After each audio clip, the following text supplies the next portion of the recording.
Hello and welcome to online engineering. My name is Ankit और अभी हम लोग यहाँ पर बात करने वाले हैं आरआरबी जेई की। तो देखो आरआरबी जेई एग्जाम अगर यदि आपको सही में क्रैक करना है तो आपको पता होना चाहिए कि आरआरबी जेई में पूछता कैसे है ना। देखो जैसे एसएससी का अपना एक पैटर्न है, आरआरबी का अपना एक पैटर्न है ना।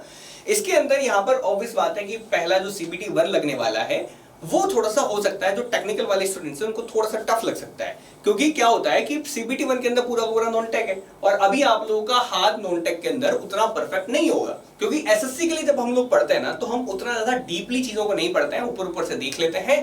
हम लोग यही स्कोर करने की कोशिश करते हैं कि 50 में से 25 एक नंबर कुछ समथिंग आ जाए तो उतना हमारे लिए बेस्ट रहेगा। अब एसएससी से आप लोग आरआरबी जेई की तरफ शिफ्ट कर रहे हो तो मैं पहले आपको देखो पूरा पैटर्न हम लोग समझते हैं, किस तरह से आपको तैयारी करनी है, सारी बातें मैं आप लोगों को यहाँ पर इस पर्टिकुलर वीडियो में बताने वाला हूँ। सबसे पहले देखो आपको मैं पूरा प्रोसेस समझा देता हूँ। सीबीटी 1 के बाद 15 गुना बच्चों को ये लेता है बेसिकली ना, जिस भी जोन से आपने फिलअप किया है फॉर्म 15 गुना स्टूडेंट्स को लेगा। सीबीटी 2 जो 15 गुना स्टूडेंट्स हैं नंबर ऑफ वैकेंसीज के, वो लोग सीबीटी 2 देंगे। सीबीटी 2 के बाद जो है पर्टिकुलर आपकी मेरिट लिस्ट वगैरह बनती है ना। अब लेकिन बात ये होती है ना कि सीबीटी 2 आप लोगों ने एक बार दे दिया है, आपने अच्छे खासा नंबर लिया है, तो उसके बाद भी 2 साल तक ना वेटिंग लिस्ट क्लियर होती रहती है। तो ये आरआरबी का एक फायदा है अपना, जो मैं बता देता हूं आपको कि आपका अगर पहले मेरिट में नहीं आया है ना तो वेटिंग लिस्ट जैसे जैसे निकलती जाएगी वैसे वैसे आप लोगों का सिलेक्शन होने के चांसेस बढ़ते चले जाते हैं। तो ये मान लो हो सकता है आपका हाथों हाथ ना हो, लेकिन थोड़े टाइम बाद भी नंबर आने के चांसेस रहते हैं। तो आरआरबी जो है एक अच्छा एग्जाम है जो कि आप लोग यहाँ पर दे सकते हो। ठीक है, नेगेटिव मार्किंग यहाँ पर 1/3 की रहती है, पहले मैं आप लोगों को यहाँ पर बता देता हूँ। सबसे पहले हम लोग यहाँ पर सीबीटी 1 के एग्जाम पैटर्न के बारे में बात करते हैं। सीबीटी 1 का एग्जाम पैटर्न वही आपको बता दूं, 1.5 घंटे का पेपर होता है, 90 मिनट का पेपर होता है। टोटल मिला के आपके 4 सेक्शंस आते हैं, 100 क्वेश्चन आएंगे और 100 ही मार्क्स के आप लोग के यहाँ पर ये रहने वाले हैं। मैथमेटिक्स 30 मार्क्स के आसपास की आपसे पूछी जाती है, रीजनिंग 25 के आसपास की, जनरल अवेयरनेस 15 और जनरल साइंस 30 की आप लोग को यहाँ पर देखने को मिलती है। अब देखो ये एग्जैक्टली ऐसा नहीं होता, हो सकता है 1-2 ऊपर हो जाए 1-2 नीचे हो जाए, है ना।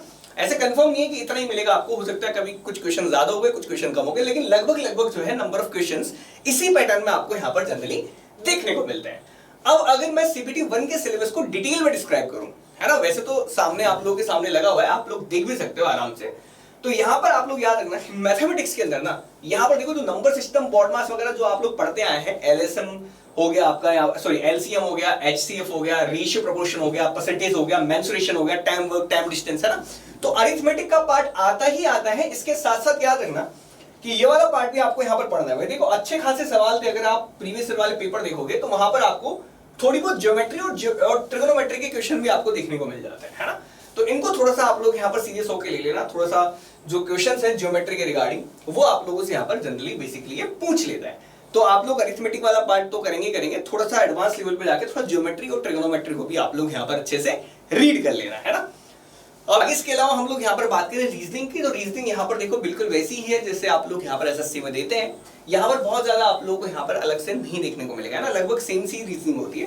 रीजनिंग की आपने प्रैक्टिस पहले भी की हुई है, अब भी आप लोग कर लो। बस यहाँ पर ना आपने वहां पर क्लॉक कैलेंडर के क्वेश्चन नहीं आते, ये पूछ लेता है आरआरबी, है ना। आरआरबी आपसे क्लॉक कैलेंडर के क्वेश्चन भी पूछ लेता है, तो वो थोड़ा सा आप लोग यहाँ पर पढ़ के चलना, है ना। हालांकि आपने रीजनिंग आपने करी होगी एसएससी के अंदर तो बढ़िया है, बस प्रैक्टिस थोड़ी सी बढ़ा दो। वो आपने बिल्कुल हो सकता है कि मीडियम लेवल तक आपने करी हो, इजी लेवल की आपने करी हो, थोड़ा सा मॉडरेट थोड़ा सा टफ तक चले जाना आप, है ना। तो क्वेश्चन प्रैक्टिस यहाँ पर ज्यादा करना, भरपूर करना। हो सके अगर आपके पास अरिहंत की बुक है तो सबसे बढ़िया है, बेस्ट बुक रहेगी वो आप लोगों के लिए। उसके ऊपर आप लोग क्वेश्चन करने की आप लोग कोशिश करना, बाकी जो है वो भी आप लोग देख सकते हैं ना। इसके बाद बात करते हैं हम लोग यहाँ पर जनरल अवेयरनेस के टॉपिक के बारे में। देखो जनरल अवेयरनेस के अंदर अगर मैं बात करूं तो देखो करंट अफेयर तो आते ही आता है, करंट अफेयर तो बिल्कुल आता है। बाकी रेलवे की रिगार्डिंग जो चीजें है ना वो भी बहुत पूछता है, जैसे हिस्ट्री ऑफ रेलवे, है ना, रेलवे किस तरह से बनी है, पहली ट्रेन कब चली है ना, इस तरह से, या नया कोई अपडेट आया है, सबसे स्पीड वाली ट्रेन कौन सी है, ठीक है, या नई नई कोई चीजें आई है जो ट्रेन के अंदर निकल के आई है, वो सब चीजें पूछता है ना। इसके अलावा यहाँ पर याद रख लेना कि जो सीएम वीएम है स्टेट्स के, वो भी जनरली आप लोग देखोगे पुराने पेपर्स तो वहां पर पूछ लेता था, है ना। तो वो सब चीजें भी आप लोग याद करके चलना। स्पोर्ट्स वगैरह को अच्छे से पढ़ लेना। ज्योग्राफी तो आपको पढ़नी पड़ेगी, देखो ज्योग्राफी, इकोनॉमी और कॉन्स्टिट्यूशन पॉलिटी वगैरह ये आपको पढ़ना पड़ेगा, आपने एसएससी में पढ़ा है, बस थोड़ा सा डीपली आप लोग यहाँ पर चले जाना, थोड़ा कंसर्न थोड़ा सा अच्छा रखना है यहाँ पर, है ना। इसके अलावा जनरल साइंस के अंदर यहाँ पर बायो वाला जो पार्ट है ना उसको बड़े अच्छे से रीड करना, क्योंकि देखो बायो में बहुत दिक्कत आती है। देखो आप लोग क्या फिजिक्स कर लेते हो बहुत अच्छे तक, केमिस्ट्री भी आप लोग कर लेते हैं, लेकिन बायो आप लोगों से नहीं बनती। और ये बायो के अंदर अगर बात करें तो थोड़े से क्वेश्चन थोड़े से अच्छे लेवल के थे।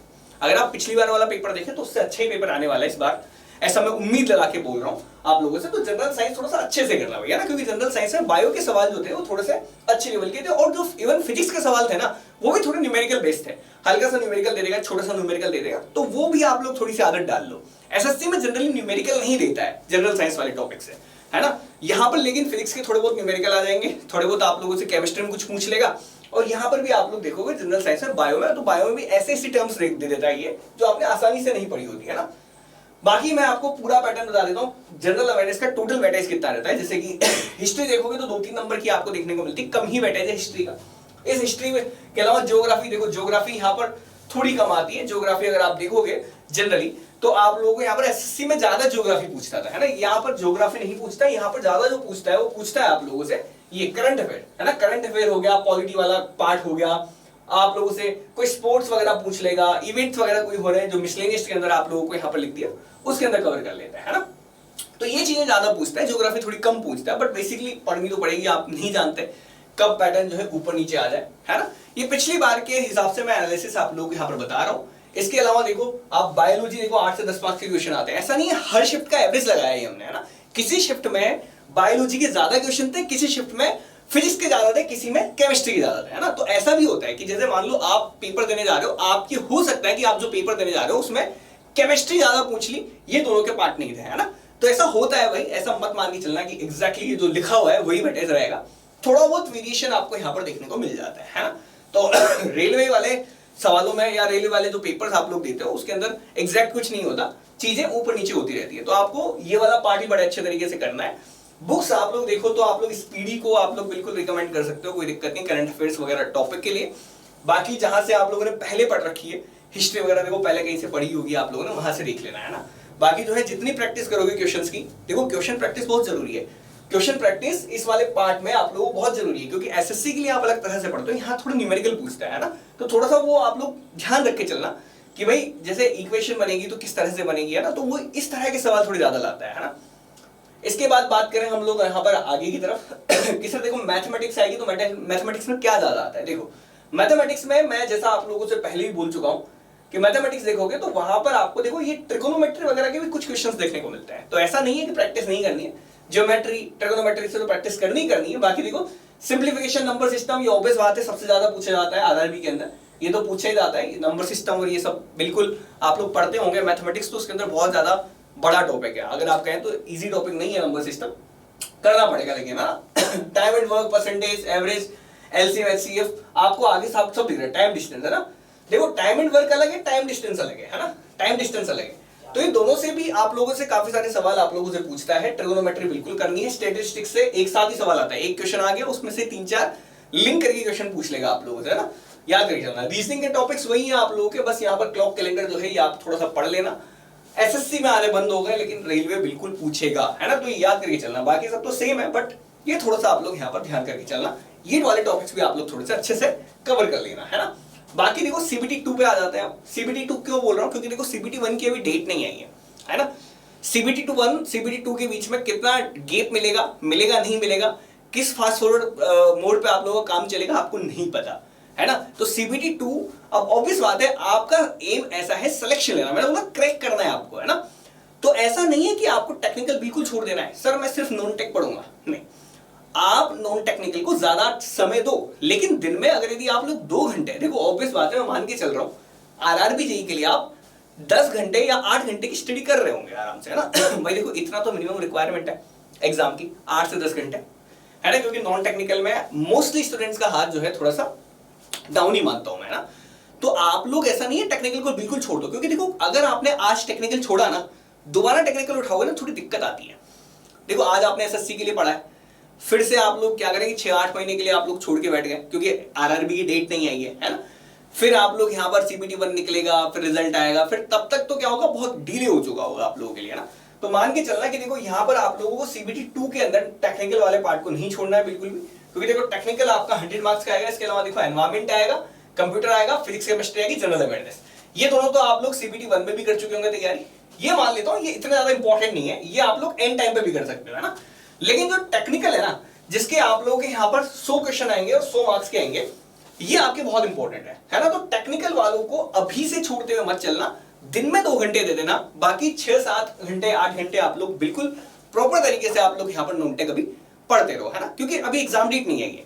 अब जैसे जैसे एग्जाम नजदीक आ जाए, लास्ट का 1 महीना बच जाए या 1.5 महीना बच जाए, तब आप लोग कंप्लीटली छोड़ देना टेक्निकल को। उस गेप में मैं मान सकता हूँ कि 1-1.5 महीना लास्ट के नहीं पढ़ोगे तो चलेगा, लेकिन ज्यादा गेप अगर 6-8 महीने का गेप लग जाता है तो टेक्निकल वापस उठाओगे तो दिक्कत आती है ना। तो ये बात याद करके चलना मेरी, है ना, कि टेक्निकल को भले 1 या 2 घंटे दो आप, लेकिन देना जरूर है ना। इसके अलावा आप लोग देख लो कि टेक्निकल के अंदर कौन कौन से आप लोगों से यहाँ पर सवाल पूछे गए थे। तो मैं बता देता हूँ आप लोगों के, यहाँ पर जितनी शिफ्ट लगी थी ना आपकी, देखो इस शिफ्ट आप लोगों के पास दे रखी 4 शिफ्ट, चारों शिफ्ट के मैंने आप लोगों को यहाँ पर बता रखा है कि कौन कौन से सवाल जो है ज्यादा आप लोगों से यहाँ पर पूछे जाते हैं, है ना। देखो अब यहाँ पर आप लोगों को यहाँ पर साफ साफ दिख रहा होगा बीएमसी सिटी जो है आप लोगों की यहाँ पर ज्यादा आई थी, है ना। देखो बीएमसी सिटी ऑब्वियस बात है हर एक एग्जाम में आप लोगों की ज्यादा देखने को मिलती है, जेई वाले एग्जाम में। तो आप देखो बीएमसी सिटी के 28, 26, 22, 25 मतलब कुल मिला के 20+ क्वेश्चन तो आपके बीएमसी सिटी के। उसके अलावा एस्टिमेशन कोस्टिंग है, सोइल है, हाईवे है ना। इसके अलावा आरसीसी, देखो आरसीसी वाला पार्ट है ना। तो ये जो मेजर मेजर सब्जेक्ट्स हैं इनको आप लोग यहाँ पर अभी से कवर करना चालू कर दें। अगर आपने कोई सब्जेक्ट नहीं पढ़ा है तो एंड टाइम पे आपको दिक्कत ना है ना। और बाकी मैं कह रहा हूं इस बार देखो एस्टिमेशन कोस्टिंग हो सकता है इस बार ज्यादा है, क्योंकि एस्टिमेशन कोस्टिंग का वेटेज ना रेगुलर तरीके से बढ़ता चला जा रहा है ना। और साथ के साथ जब आप हाईवे पढ़ रहे हो तो हाईवे के अंदर याद रखना कि इस बार जब आप लोगों ने मेंस दिया था, जिन्होंने सीबीडी 2 दिया था, सीबीडी 2 दिया था आरआरबी का, उनको याद होगा कि ब्रिज से सवाल थे, ब्रिज इंजीनियरिंग से रिगार्डिंग क्वेश्चन आप लोगों से पूछे गए थे। कुछ शिफ्ट में ऐसे टफ सवाल थे ब्रिज से जो आप लोगों से नहीं बन पाती इजीली, क्योंकि ब्रिज हमने कभी पढ़ी नहीं है ना। तो ये ब्रिज इंजीनियरिंग भी आप लोग यहाँ पर स्पेसिफिकली कवर करके चलना, मेरी ये वाली बात आप लोग यहाँ पर मान के चल लेना, है ना। बस ब्रिज को थोड़ा सा पढ़ लेना, अभी समय है, अभी आप कर सकते हो, क्योंकि अभी डेट नहीं आई है ना। ठीक है, बाकी वेटेज आप लोगों के सामने लिखा हुआ है, आप लोग बाकी का भी देख सकते हो। आप लोग यहाँ पर देखो, एक कुछ में ब्रिज के सवाल आए थे, ब्रिज आपने बिल्कुल नहीं पढ़ा है। अब चूंकि यहाँ पर एक सवाल लिखा हुआ है, लेकिन कुछ ऐसे सवाल होते हैं जो ब्रिज से रिगार्डिंग है, वो आरसीसी के अंदर कभी कंसीडर हो जाते हैं। तो अब फिलहाल मैं बताता हूँ, देखो ब्रिज से सवाल आए थे, ऑटोकेड से सवाल आता है, तो ये सब चीजें है ना आप अभी से कवर कर दोगे तो बेटर रहेगा। जैसे ईडी से सवाल आता है, इंजीनियरिंग ड्राइंग से, है ना। अब इनको आप लोग बिल्कुल इग्नोर नहीं कर सकते, ठीक है। इसके अलावा देखो एयरपोर्ट भी पूछता है, जो कि आप लोगों ने कभी नहीं पढ़ा। टनल आप लोगों से नहीं पूछता, इसको स्किप कर सकते हो आप लोग, कोई दिक्कत वाली बात नहीं है, इनको आप लोग छोड़ देना, है ना। इंजीनियरिंग इकोनॉमी ये भी आप लोग छोड़ सकते हो, बाकी ये तो आप कर लेना। देखो ब्रिज में कह रहा हूँ कर लेना भाई, है ना, ब्रिज में कह रहा हूँ कर लेना भाई, है ना, ठीक है। और बाकी ये तो करोगे ही, देखो ये तो कंफर्म है, ईडी वगैरह आप लोग ऑटोकेड वगैरह तो करने ही वाले हो। तो ये मैंने आप लोगों को यहाँ पर पूरा बता दिया है, आप लोगों को जो मामला है आप लोगों का यहाँ पर ये इस तरह से आप लोगों का चलने वाला है, ठीक है। बाकी मैंने आप लोगों को यहाँ पर ऑलरेडी बता दिया कि कौन कौन सी बुक्स जो है आप लोगों के लिए हेल्पफुल रहेगी। अगर यदि आपको वो देखना है कि सर कि कौन से सब्जेक्ट की तैयारी किस बुक से करें, तो वो भी मैं यहाँ पर उसका लिंक मैं यहाँ पर इस वीडियो के डिस्क्रिप्शन में डाल दूंगा, ठीक है। फिलहाल के लिए तो इतना ही, बाकी देखो all the best for this exam, क्योंकि देखो ऑब्वियस बात है आप लोग किसी एग्जाम को टारगेट कर रहे हैं जो इतने साल बाद आया, इतनी बड़ी वैकेंसी के साथ आया है, तो बिल्कुल सीरियस होकर करना और अच्छे से पढ़ाई करना। बाकी अगर कोई भी दिक्कत हो तो मैं आप लोगों के सामने बिल्कुल हमेशा अवेलेबल हूँ इसी प्लेटफॉर्म के ऊपर। फिलहाल के लिए तो इतना ही, मिलते हैं बाकी अगली वीडियो में, तब तक के लिए बाय, थैंक्स फॉर वॉचिंग।